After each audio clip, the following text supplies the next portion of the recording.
За сайн байцгаана уу? Сонирч намын санаж байна. Өнөөдөр би та бүхэнд өнгөрөх 2025 онд өөрийн уншиж дуусгасан номнуудын ертөнцөөр хийсэн аяллаа хуваалцахаар шийдлээ. Эдгээр сэтгэлүүд бол зөвхөн энгийн уншигч миний хувийн сэтгэл тул тухайн номын сайн мууг шийдсэн туйлын дүгнэлт огтоос биш юм гэдгийг урьдчилан сануулмаар байна. Энэ онд би нийт уран зохиол, баримтат утга зохиолын ном холилдсон нийт 56 номыг уншиж амжсан байна. Номнуудаа би тухайн сэтгэл зүй сонирхлоосоо хамааран тодорхой дараалал төлөвлөлтгүйгээр сонгоо явсан байгаа. За намаа ярьж эхлэхээс өмнө дэлгэцээ хальт танилцуулъя гэж бодож байна. Энэ дээр эхлээд харах юм бол энэ номын товчхон танилцуулга би өөрийнхөө хэдүүгээр бичсэн байгаа. Тэгээ номын нэр, би хэдэн уншсан гэдэг нь, тэгээ энэ зохиолчийн нэр, хавтасны зураг, тэгээ энэ миний үнэлгээнүүд ингээ энд өргөгдөд явна гэсэн үг. 5-од хамгийн гоё нь 4, 3, 2, 1. Тэгээд энэ хамгийн доор нь байгаа ч гэсэндээ энэ бол хамгийн муу ном гэсэн үг биш. Not rated буюу дүгнэх боломжгүй гэдэг тийм ном байгаа. Тэгээд энэ онд би нийт уншин номуудаа харсан чинь 1 одоор дүнсэн буюу маш муу гэж бодсон ном бол ер нь байхгүйсэн мөлий. Гэхдээ зарим тийм ном байж магадгүй. Би уншиж эхлэн гутлаа зарим номыг үнэхээр таалагдахгүй бол шууд уншихаа болчихдог. Тэгэхээр уншиж амжаагүй ч гэсэндээ дүгнэгдээгүй 1 одтоор номууд ер нь байсан л гэсэн үг. Гэхдээ би эртхэн зогсоочихсан болохоор байхгүй. За ингээд эхний ном руу оръё. За эхний ном маань The Wedding People буюу хурмын зочид ном байлаа. Энэ номыг ажлынхаа номын бяцхан клубаар уншсан ном байгаа. Номын нэрийг би сая хурмын зочид гэж хэлсэн маань бол зүгээр л өөрөө орчуулаад хэлсэн байгаа учраас Монголд орчуулагдаж гарсан ном биш шүү гэдгийг хэлье. Тэгээд энэ номын дөрүүд бүгд өөрийн гэсэнд бол ахын нэрхтэй учраас яг л нүмер газар байгаа мэт тийм тухтай мэдрэмж төрүүлсэн ном байсан.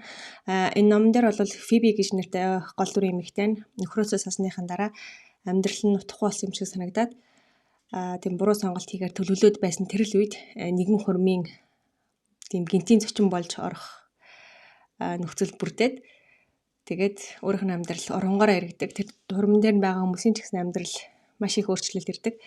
Тэгээд үүгээрээ ер нь бол хамгийн хэцүү үед ч гэсэндээ итгэл найдвар байнга байдаг. Бусадтай түүхээ хуваалцах нь амьдралыг өөрчлөх хүчтэй гэдгийг ойлгуулсан яг л тийм кино шиг өрнөлттэй. Тэгээд хөөрхөн дулаахан ном байсан. За дараагийн ном. За энэ бол Disappearing Spoon буюу алга болдог халбаг. Энэ алга болдог халбаг гэдэг нь юу юм хэлээд байна гэхээр сонирхолтой химийн элементээр халбахын чигмал дээр халбах нь ингээд уусаад алга болчдөг. Тийм сонирхолтой баримтууд гардаг.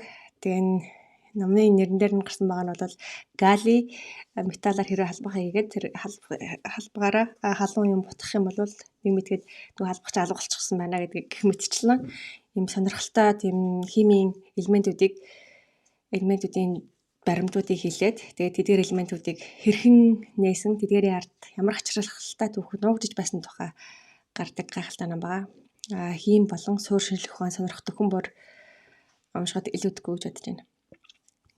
За энэ номыг би мөн 4 од өгсөн байна. Өмнөх номын ижил. За дараагийн ном. Энэ ном бол Rewire буюу ямар нэгэн буруу зуршлаа зогсоогоод буруу зуршлаа хэрхэн зөв зуршлаа сольж болох гэдгийг маш их хүн болгоны мэддэг тийм байхаар сургамжуудыг шинжлэх ухааны суурьтай тайлбарлаж өгсөн ном байсан. Тэгээ заримдаа бид мэддэг зүйлээ дахин нэг санах шаардлагатай болдог шүү дээ. Ер нь бол энэ ном яг л тийм ном байсан. Таны мэддэг эсвэл таны аав ээжийн, таны найзуудын ер нь хаанаас ч юм дандаа байх сонсог тэрэл зөвлөмжүүдийг шинжлэх ухааны үндслэлтэйгээр тайлбарлаж өгсөн нь нэг тийм сануулга болдог хөргөн ном байсан. Мэдээж энэ дотор бол сайн нойртой байх, бясалгал хийж, толгоогоо сэргэлэн байлгах, эрүүл хооллолтын тухай зөвлөгөөнүүдийг маш энгийнээр хэрэгцээтэй загт нь өгдөг тийм ном байна лээ. Тэгэхээр оны ихэнд уншихад бол маш зүгээр гэж бодож байна. За дараагийн ном бол миний өмнөх онд уншсан номнуудын дундаас нэлээд хүчрхэг бүтээлд орно гэж бодож байна.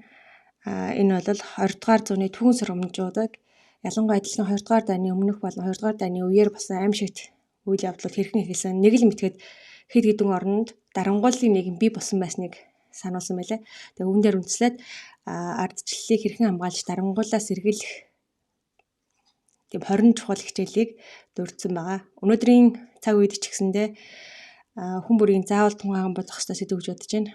Дэлхийн улс төрийн байдлыг ч гэсэн харах юм бол тийм дарангуйлын нийгэм нэг л мэтгэд ороод ирсэн. Эсвэл аль зэрний эхлэн тавигдчихсан юм шиг тийм зүйлүүд гараад байгаа учраас энэ номыг сонгож уншсан. Тэгээд дарангуйл хэрхэн алгуурхнаар тогтдгийг түүхэн жишээгээр харуулсан сорном сэргэмж тийм төрүүлэм ном билээ. Хүн болгон уншаасаа гэж бодож байна.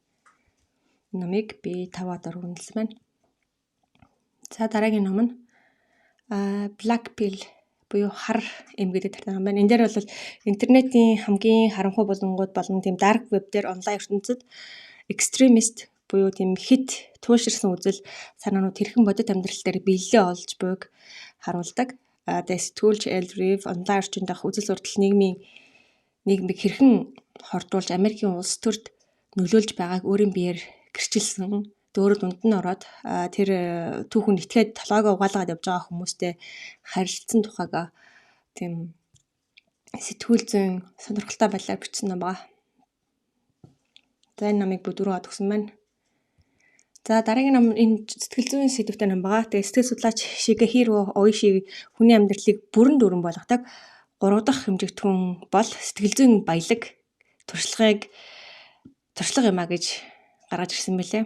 Тэгээ сониуч зан, эрүүл хайгуул болон гинтийн сонирхолтой туршлагаар дүүрэн амьдрал нь зөвхөн ад жаргалтай эсвэл утга учиртай амьдралаас ялгаатай, бүр илүү амьдралыг улам баялаг болгодог гэдгийг тайлбарласан мэлээ. Тэр нь мөн таалагдсан. Тэгэд ганц таалагддаг үсэг нь маш олон алдартай хүмүүс үзэл санааг зүгээр л дурдахыг хүсээд дурдчихсан юм шиг name dropping хийгээд амжих санагдсан тул жоохон ядаргаатай болсон. Тэрнээс бусдаар бол гоё л ном илээ. За энэ номыг би 3 удаар үнэлсэн байна. За дараагийн ном бол Source Code буюу их сурвалж Bill Gates-ийн намтар ном байна. За энэ ном дээр дэлхийн тэргүүн баян Bill Gates-ийн Microsoft-ыг байгуулахаас өмнөх хүүхэд нас залуу үеийн дурсамж буюу түүний эхлэл ямар байсан бэ гэдгийг харуулсан ном байлаа. Bill Gates-ийн ертөнцийг үзэх үзэл хэрхэн бүрэлдсэн болон програмчлалын хэл сонирхож эхэлсэн түүхэн яаж өрнөсөн бэ гэдгийг харуулсан сонирхолтой байлаа. Тэгээд миний хувьд хамгийн их таалагдсан нь бол өөрийнхөө багын найз Кентийн талаар дурсан бичсэн хэсгүүд нь маш их таалагдсан. Заримдаа хүний амьдрал чухал үед хамгийн нөлөөх үзүүлсэн хүмүүс хизээч мартагддаг юм шиг. Тэгээд тэр найзаагаа дурсаж байгаа. Тэр найз нь багадаа насарчихсан. Тэгээд тэр найзаагаа одоо хүртэл санал дурсаж байгаа. Ямар нөлөө үзүүлсэн гэдгийг уншаад сэтгэл хөдлөсөн. За энэ номыг би 4 удаар дүгнсэн байна. За энэ ном бол түүхийг өөрчилсөн 17 молекулын тухай баримтуудыг Napoleon's Baton буюу Наполеоны товч гэдэг нэртэй номоор гаргаж ирсэн мэлээ. Энэ дээр жишээлх юм бол одоо Наполеоны товч гэдэг нь юу хэлээд байна гэхээр хэрвээ Наполеон тухайн үед Орос руу дайнаар явах үед цэргүүд нь бол тийм цагаан тунгалган товч байсан юм байна л да. Тэр цагаан тунгалган товч нь Оросын тийм Сибирийн өвөл төчин хутлаа нөгөөдөл нь шууд хайлаад хөлдөөд бутраад унчихсан. Тэгээ тэрнээс болоод цэргүүд нь даарна. Тэгээд ямар нэгэн тулдах чадвар нь багассан учраас Наполеон ялагдсан байж магадгүй гэдэг тийм дүгнэлтэн дээр үндэслээд энэ нэрээ өгсөн юм лээ. Тэр нь бол гэхдээ тодорхойгүй. Зүгээр л тэр бол нэг тийм таамаг маяг юм байсан. Тэгээ энэ мэдчлэн 17 өөр молекулуудын тухай сонирхолтой түүхэнд хэрхэн нөлөөсөн тэдгээрийг тайлбарсан тун сонирхолтой байсан. За энэ номыг би 4 удаа өгсөн байна. За дараагийн ном бол миний дуртай зохиолч Оливер Саксийн бас дурсамж ном байна. Энэ бол дурсамж төрөлд орно. Миний хувьд Оливер Саксийн бичгийн хэв маяг үргэлжил сэтгэл татам байдаг. Тэгээ түүний ангаах ухаан, байгаль дэлхий болон хүний сэтгэл зүйн талаарх сүүлчийн эсэнүүдийн төвөөрүүлсэн Everything in its place бүх зүйл байрандаа намайг уншихад өмнөх шигээл дотн сайхан мэдрэмж төрүүлсэн. За дараагийн ном энэ номонд би 4 удаа өгсөн байна. За дараагийн ном бол Churchill and Orwell гэдэг ном байна. Энэ дээр бол дарангуйллын эсрэг өөрийнхөө өнцгөр буюу хоёр талд хоёр өөр газар хоорондоо уулзаагүй ч гэсэндээ тухайн амьдрал амьдрал өөрийн амьдрал болон уран бүтээлээрээ тэмцсэн хоёр агуу эрхмийн тухай өгүүлдэг юм ном байна. Тэр хоёрыг харьцуулаад тэр хоёрыг юуг нэгтгэжсэн бэ гэдэг нь бол дарангууллын эсрэг тэмцэжсэн тэмцэл нь юм а гэж сонирхолтойгоор харуулсан байлээ. Тэгээ эрхчлөөний төлөөх тэмцэл ямар өөр хэлбэртэй байж болохыг эндээс тунгаан бодож болох боломж өөртөө олгосон гэж бодож байна. Тэгээд Орвел алдарт 1984 номныхаа гол баатрыг Винстон гэж нэрлсэн нь тохиолдлын хэрэг биш үү гэдгийг энэ номнаас бас мэдэж авсан. За энэ номыг би мөн 4 од өгсөн байна. За дараагийн ном бол 3 од өгсөн хувийн санхүүгийн нэг ном байна. Энэ бол 5 төрлийн баялаг нэртэй ном байна. Энэ дээр бол баялагийг бид хийхдээ зөвхөн банкны насан турш мөнгөөр хэмждэг бол энэ номонд цаг хугацаа, эрүүл мэнд харилцаа, зорилго гэд өөр өнцгөөс харахыг санал болгосон мөлий. Тэгээ ном ямар эрч хүчтэй сонирхолтой гэсэн боловч явандаа зарим нэг зөвлөгөөнүүд нь давтагдаад нушаад байгаа мэт санагцсан. Тэгтэл ер нь бол амьдралын чухал өнөг зүйлсийг сануулсан, эргэн ботход хүргэсэн бас нэгэн дажгүй ном байсан санагдаж байна.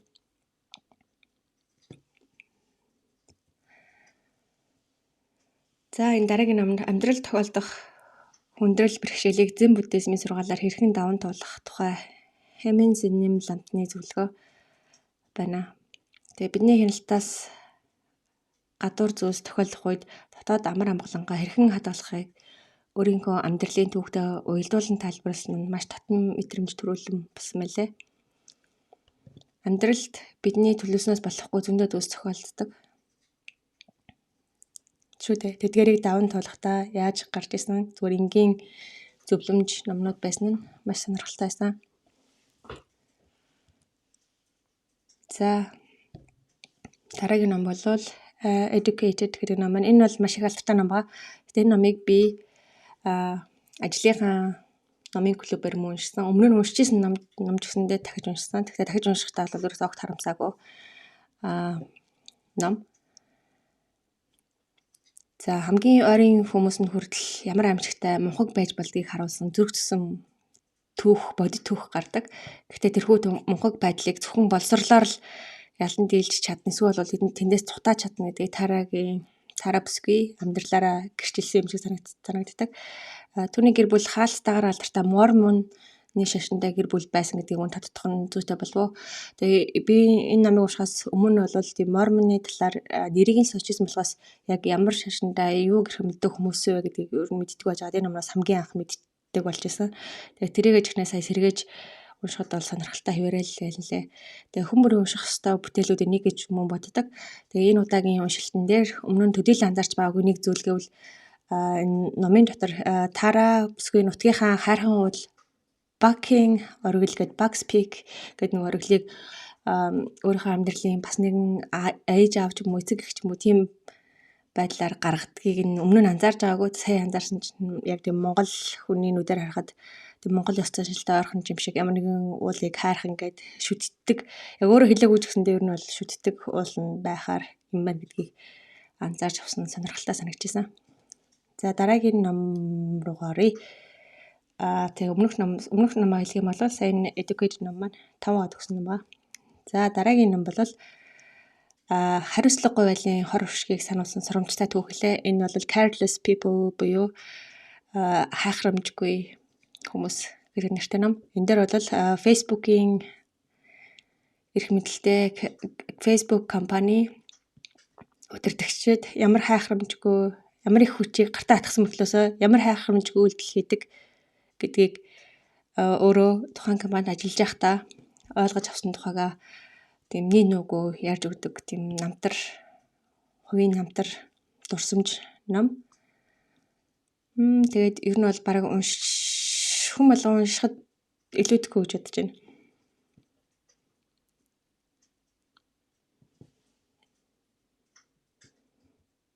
За дараагийн ном Шөнө өдрийн номын сан номоор алдаршсан Мэт Хейг гэдэг зохиолчийн энэхүү зохиол нь ер бусын үйл явдал болон хүний сэтгэл зүйн өөрчлөлтийг сонирхолтойгоор холбосон ном лээ. Энэ амьдрал гинтийн бэлгээр бас дүүрэн бөгөөд өөрийгөө шинээр танимтлахад хизээч оройт итэггүй нас бол зөвхөн тоо гэдгийг харуулсан тийм урам зориг өгөх фантаз ном байсан. Тэгээд өмнөх шинэ оны номоо бодох юм бол жоохон дотоо санагдсан. Тэгээ хэд их жоохон нуршсан ч юм уу гэж бодогдсон учраас 3 од өгсөн байна. Тэгтээ бол бас хөөрхөн ном байсан. За энэ дараагийн ном бол маш их хөөрхөн.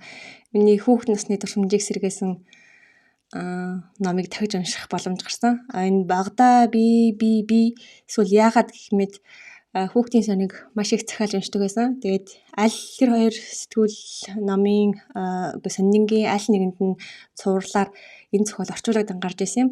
Тэгээд хөхөөдөө цагныхаа хөхөөг эргүүлж орхиход цаг хугацаа ухардаг гэдгийг олж мэдээд өөрийн амьдралаа өөрчлөхөөр шийдэн баахан хэрэг тарьж буй Майкл хүүгийн адал явдал гардаг ном. Тэгээд хөнгөн атлаа цаг хугацаатай наадах нь ямар эрсдэлтэйг харуулсан сонирхолтой үйл явдалтай ном байгаа. Одоо бодоход бүр багасаа л цаг хугацаатай холбоотой уран зохиол тийм санаанууд нугсгүй хүүхэд байсан гэдгийг анзаарч авсан. Маш хөрхөн ном. Энийг би 4 од өгсөн.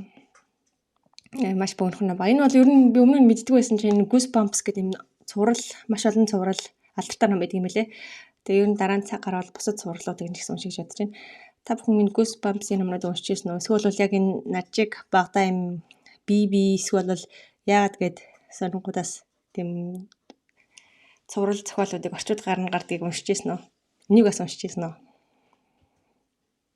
За. Дараагийн ном бол энэ Orbital гэдэг нь бас маш их сонирхолтой ном байсан. Энэ Orbital гэдэг нь бол энэ дэлхийг тойрон эргэждэг химэл дагуулууд байдаг. Тэгээд тэр химэл дагуулуудаа дэлхийн олон улсын сансрын станц гэдэг хамгийн том химэл дагуулын станц ажиллаж байдаг. Тэр станцын нэрийг нь англиар ISS гэдэг. Тэр ISS-д ажиллаж байгаа тийм 6 сансрын нисгэгчдийн нэг өдрийн амьдралыг тийм урсгал бодол маягаар дүрсэлсэн ном байгаа. Тэгээд тойрон эргэж байгаа дэлхийг нэг тойрон эргэхийг бол орбит гэдэг байгаа шүү дээ, тий. Тэрний орбит нь 16 орбит хийгээд тэр 16 орбит хийхдээ хийн гэдэг чинь 16 нар мандах 16 нар жаргалтыг 24 цаг дотор харж уддаг.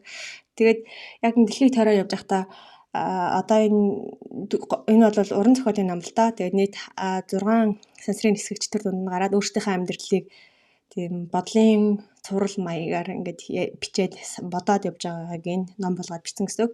Тэгээд ингээд явж байхдаа муу ижилхэн тэр дөрүүд маань би одоо яг энэ юугаар явж байна? Сибирийн дээгүүр явж байна. Одоо энэ Монголын говийн дээгүүр явж байна. Одоо энд тэргээр Америкийн тэргээр ингээд явж исэн чинь нар таньдаас гарч ирж байна гэх мэтэр дурс ярьдаг. Тэгээ энэ хэсгийг нь харахад бол дэлхийгээ холоос ингэж харах нь ямар хөө байдаг болоо гэсэн тийм жижигхэн мөрөөдлийг надад суулгаж өгсөн. Тэгээд энэ номоо бол мөн аудио хэлбэрээр сонсвол илүү гайхалтай гэж бодож байна. Тэгээ би номоо уншиж дуусныхаа дараа шинэхэн мөрөөдөлт авсан. Тэр нь яг ямар юм гэхээр яг л номын баатруучгээ эхлэгээ химэл дагуулаас ажиглан хармаар нэг өдрийн дотор 16 удаа нар мандахыг харах тэр вирусын мэдрэмж ямар байдаг бол гэсэн хөөрхөн бодолтой олж үлдсэн. Ирээдүйн хэдэн нэгэн цагт мөрөөдлөө биелүүлэх юм лөө.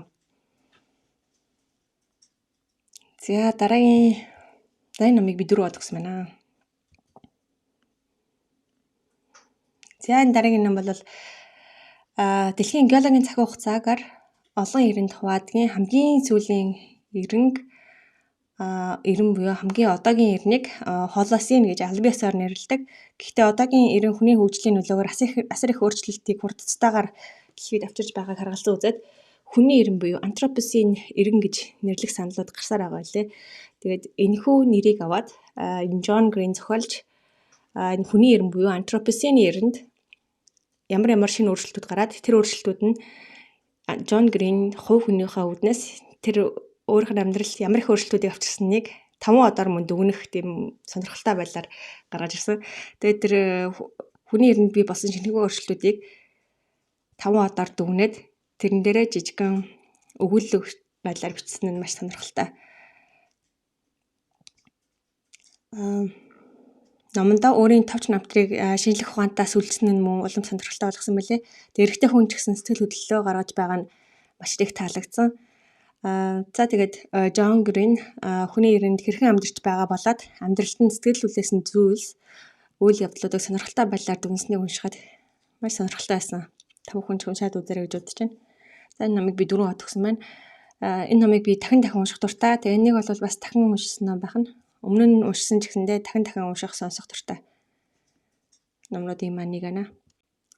За энэ дараагийнх нь бол бас ижилхэн Джон Грины шинээр гарсан ном.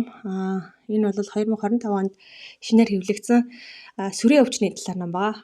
Одоо энэ сүрийн өвчнийг аль хэзээний эм нь бол гарчихсан эмчлэх боломжтой хэдий ч дэлхий дээр өвддөг хүмүүс одоо хүртэл байгаа. Дэлхий дээр ч гэсэндээ нас уралтаараа тэргүүлдэг өвчтүүдийн нэг гэсэн. Тэгээд сүрийн өвчин яагаад одоо хүртэл устдаж үгүй болохгүй байна вэ? Энэ бол зөвхөн анагаах ухааны асуудал биш. Нийгмийн тэгш бус байдлын асуудал гэдгийг маш тодорхой харуулсан тийм энгийн хөөрхөн ном билээ. Шинжлэх ухааны баримтыг нийгмийн хариуцлагын өнцлөгөөс харилцсан чухал ном юм билээ гэдгийг бол онцлох хэрэгтэй гэж бодож байна.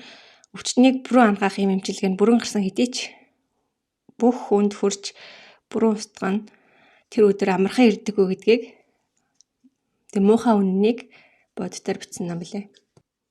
За энэ дараагийн ном нь бол иргэний дан хэрхэн эхэлдэг түүний хэрхэн зогсоох тухай улс төрийн судалгаа орсон ном билээ. Зохиолч маань бусад улс орнуудад дотоодын дан гарах эрсдэлтэй байгаа эсэгтээ судалгаа хийдэг судлаач хүн. Гэтэл сүүлийн жилүүдэд дотоодын хагарал өөрийнх нь эх оронд буюу Америк нэгдсэн улсад хэрхэн хууцтаж байгааг анзаарч эхэлснээ харамгүй дурдсан байлаа. Энэ номыг би дахин нэгтлж уншихаар төлөвлөж байна. За дараагийн ном бод миний дуртай Ted Chiang зохиолчийн ном байна. Энэ номыг мөн дахин уншсан ном байна. Шинжлэх ухааны уран зөгнөлт тийм богино өгүүлэлгийн мастер гэж боддог энэ зохиолчийг. Тэгээ энэ зохиолчийн хэрэг та бүхэн мэдж байгаа бол Arrival гэх кино байдаг та. Тэр киноны суур их зохиол болсон Story of Your Life өгүүлбэрийн багтсан байдаг. Тэгээд энэ удаагийн уншсан гол зорилго маань гэвэл энэ зохиол дээр гардаг нэгэн санааг дахиж юу илээ гэж эргүүл санахын тулд уншсан байгаа. Тэгээ энэ удаагийн санаа нь бол дахин унших болсон шалтгаан гэх юм бол энэ өгүүлбэр дээр Фермагийн хамгийн бага хугацааны зарчим гэх ойлголт хальт дурддагдаад өнгөрдөг. Тэгээ энийг тайлбарлах юм бол энэхүү зарчмаар гэрэл нэг зэгээс нөгөө зэгт очихдоо хамгийн богино цаг биш харин хамгийн байж болох бага хугацаа зарцуулах тэрхүү замыг сонгож тархдаг гэсэн санаа. Тэгээ энэ санаа хэрхэн зохиолын яг гол суурь болж байна вэ гэдгийг дахин уншихад сонирхолтой байсан. За энэ төрний ном дээр бол би мэдээж 5 оноо өгсөн байгаа. Миний дуртай номуудын нэг. За дараагийн ном маань бол энэ мөн ажлынхаа номын клубээр уншсан. Энэ бол зүгээр ямар нэг сэтгэл үлдээсэнгүй зүгээр л нэг энгийн хөөрхөн бүтлгүүн хайрын дараа гинтийн нөхцөл байдлаар бас нэгэн гайхамшигтай сонирхолтой тохиолдлоор шинэхэн хайртай учирч байгаа эмэгтэй тухай түүх гардаг ном байна. Зүгээр л Netflix-ээс үзээд маргааш нь мартчихдаг тийм rom-com төрлийн кино шиг ном билээ. За энэ дараагийн ном бол жоохон арай хэтрүүлэгтэй ном байсан мэлээ. Тэгээ тийм учраас би 4 од өгсөн байна. Авиас чадвараа зөвхөн ашиг хонжооны төлөө бус зөвхөн харин нийгэмдээ эерэг өөрчлөлт авчрахын төлөө ашиглах ёстой гэдгийг маш чухлаар маш хэтрүүлэгтэйгээр гаргаж тавьсан мэлээ. Энэ хэтрүүлэг мэдээж хүн амьдрахтаа тухайн нийгмийг сайжруулах дээр илүү анхаарч амьдрах ёстой гэдэг нь үнэн. Гэхдээ энийг арай хэтрүүлэгтэй, арай чангаар, арай хатуугаар бичсэн нь арай сул тал нь болсон юм шиг санагдсан миний хувьд.